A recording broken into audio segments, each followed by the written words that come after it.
Suðurland FM. Það Toyota á Selfossi sem býður hlustendum Suðurland FM upp á fréttir og fróðleik úr hestasportinu. Já, áfram í hestasportinu. Við vorum hérna meðan Gísla Guðjónsson sem viðmælanda og við vorum að fjalla meistaradeildina og Suðurlandsdeildina og núna ég komið á línunan Eirík Vilhelm Sigurðsson sem mitt mótshaldarinn í Rangárhöllinni með þessa sniðugu Suðurlandsdeild. Heill og sæll félagi. Sæll og blessaður gestur. Þetta búið vera aldeilis veislaði það ekki í kringum þetta mót sem þið ákveða að halda núna í fyrst skiptið? Jú, þetta búið alveg aðeinslegt. Og hvernig svona, myndirðu segja að þetta heppnast bara fínt eða? Já, þetta hefur bara heppnast alveg svakalega vel. Ég held að þetta hefur ekki getað heppnast betur. Þetta búin að vera hjá okkur 4 kvöld. Já. Og það hefur alltaf verið svakalega vel mætt af áhorfendum og keppnin hefur gengið virkilega vel.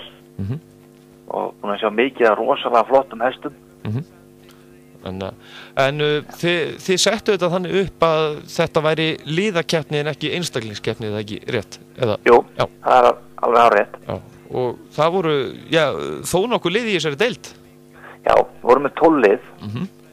Og þannig að það voru 5 í hverju lið en 4 í raun og veru sem kepptu á hverju kvöldi. Já. En við vorum með 60 þáttakendur.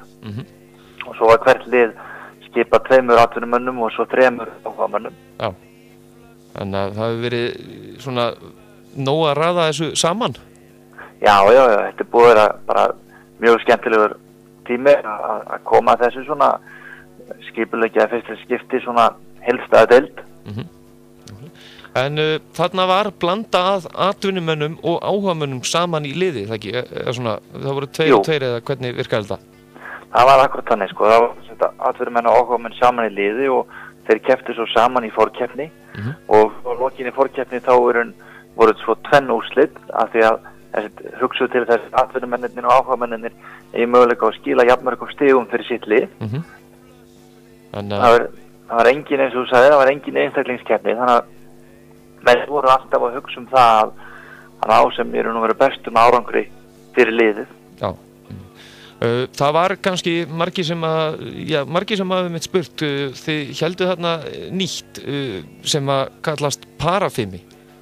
Hvernig virkaði það fyrir sig?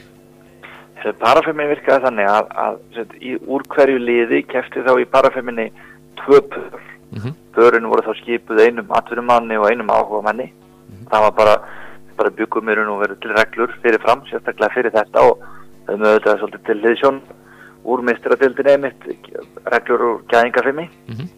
En pörin þurftu þarna sína ákveðnar æfingar sem voru svona svo kallar skylduæfingar, höfðu þessa og svo sýndu svo líka frjálsar æfingar í raun. Höfðu til þess 3 til 3,5 mínútu að klára þetta og völdu þá tónlist sjálf og þetta bara hefnaðist alveg svakalega vel og ég er alveg viss það að þegar fleiri fatta þessa grein hvað hann æðislega að þetta verður í öllum deildum á Íslandi. Já, nákvæmlega. En kannski aðeins hjá ykkur í Rangárhöllinni, það virðist vera nú að dagskrá framöndan, þetta ekkert búið þarna hjá ykkur? Nei, við hættum aldrei, sko. Nei. Hestamennir eru duglegir að mæta og taka þátt. Þá þetta heldur við áfram, sko. En næst hjá okkur einmitt stórsýning hestamanna sem verður í Rangárhöllinni 13. apríl. Og við erum byrjuð að selja miða núna á tix.is. Þar hefur alltaf verið svakalega vel mætt og mikið upp úr því að vera með fjölbreytta sýningu að bæði hrossin eru á öllum aldri, knaparnir á öllum aldri og aldrei að vita með að komi fyrir þarna hross og hestakerrur og þessi hross, hvað sem hross og hestakerrur, það má nú miskilja það en sem draga kerrur, ekki að segja það þannig. Já, ok. Og þannig að við leiktum eins og sé á mikið upp úr því að allir bara sem að minnstast nefal og áhuga hafa á hestum að þeir skemmtu sér vel þarna. Já, þannig að það er tilvalið að ná sér í miða sennilega tímalega? Já, það borgar sig. Já. Það var munuð engu að við alveg uppselt hjá okkur í fyrra og með aðsóknina þá veit maður aldrei hvað getur maður. Nákvæmlega. En þessi Suðurlandsdeild, er búist við því að svo keppni verið haldin aftur á ári? Já, það er bara, ég skal alveg bara lofa þér því að hún verið haldin aftur á næsta ári. Já. Og ég rangar höllinni áfram. Já.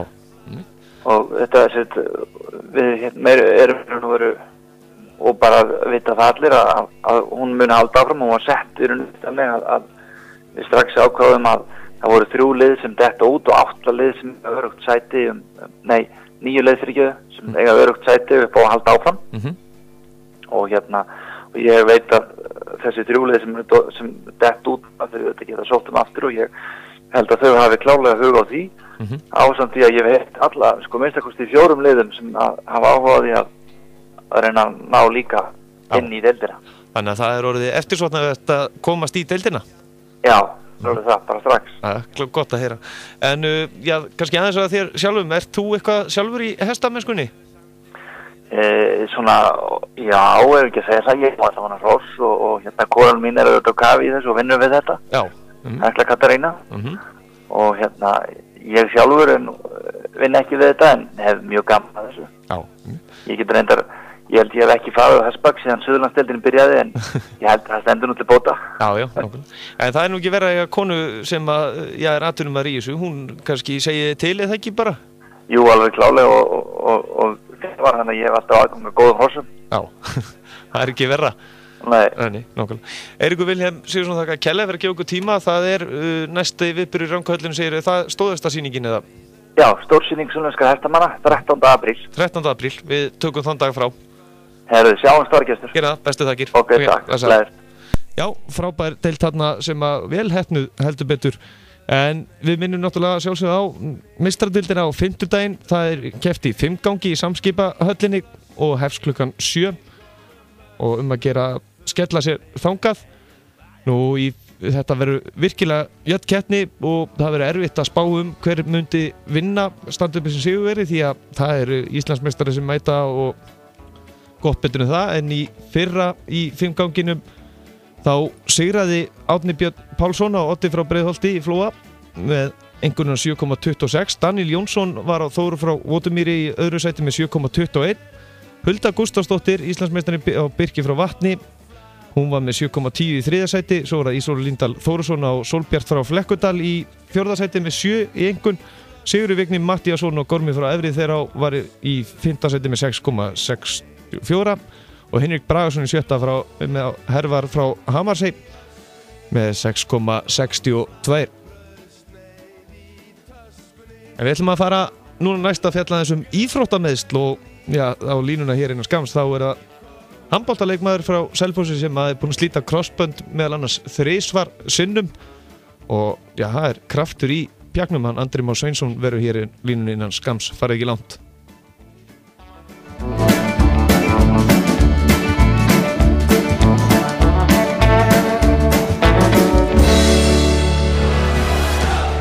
Þú varst að hlusta á fréttir úr hestasportinu í boði Toyota á Selfossi. Suðurland FM 973